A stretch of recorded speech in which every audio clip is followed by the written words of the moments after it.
Gateway of India Mumbai ते मांडवा अलिबाग या जलमार्गावर प्रवास करणाऱ्या हजारो प्रवाशांसाठी मांडवा जेट्टी हा प्रमुख दुवा आहे. मात्र या जेट्टीची अवस्था अत्यंत दयनीय झाली असून पुलाच्या खांबावरील सिमेंट गळून पडल्यामुळे लोखंडी सळ्या बाहेर आल्याचं स्पष्टपणे दिसून येत आहे. त्यामुळे या जेट्टीला कोणत्याही क्षणी धोका निर्माण होऊन ती कोसळण्याची भीती व्यक्त होते. तरी देखील संबंधित महाराष्ट्र सागरी मंडळ याकडे पूर्णतः दुर्लक्ष करत असल्याने प्रवासी आणि पर्यटक संतप्त झालेत. पुलाच्या खांबावरील सिमेंट गळून पडले असून सळ्या बाहेर आल्याचं चित्र दिसतंय. गेल्या 2 महिन्यांच्या विश्रांतीनंतर जलवाहतूक पुन्हा सुरू झाली आहे. गेटवे मुंबईहून अलिबाग, मुरुड, श्रीवर्धनकडे जाणारे हजारो पर्यटक आणि प्रवासी दररोज या मार्गाचा वापर करतात. वेळ आणि इंधनाची बचत तसंच आरामदायी प्रवास यामुळे हा मार्ग लोकप्रिय झालाय. मात्र जेट्टीच्या खराब अवस्थेमुळे प्रवाशांचा जीव अक्षरशः धोक्यात आलाय.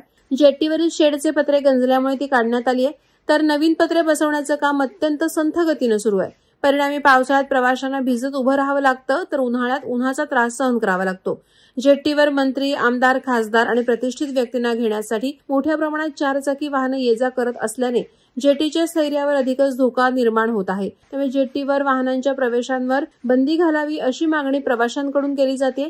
स्थानिक नागरिक, प्रवासी आणि पर्यटकांनी महाराष्ट्र सागरी मंडळाचं लक्ष वेधून घेत तातडीने दुरुस्तीची कामं सुरू करण्याची मागणी केली. अन्यथा जेट्टी कोसळून प्रवासी वाहतूक ठप्प होण्याची आणि मोठी दुर्घटना घडण्याची शक्यता नाकारता येत नाही. वादळवारा लाईव्हसाठी न्यूज ब्युरो, अलिबाग. नवी मुंबई व रायगड जिल्ह्यातील ताज्या बातम्या आणि घडामोडींसाठी सबस्क्राईब करा वादळवारा लाईव्ह चॅनल आणि दाबा बेल आयकॉन.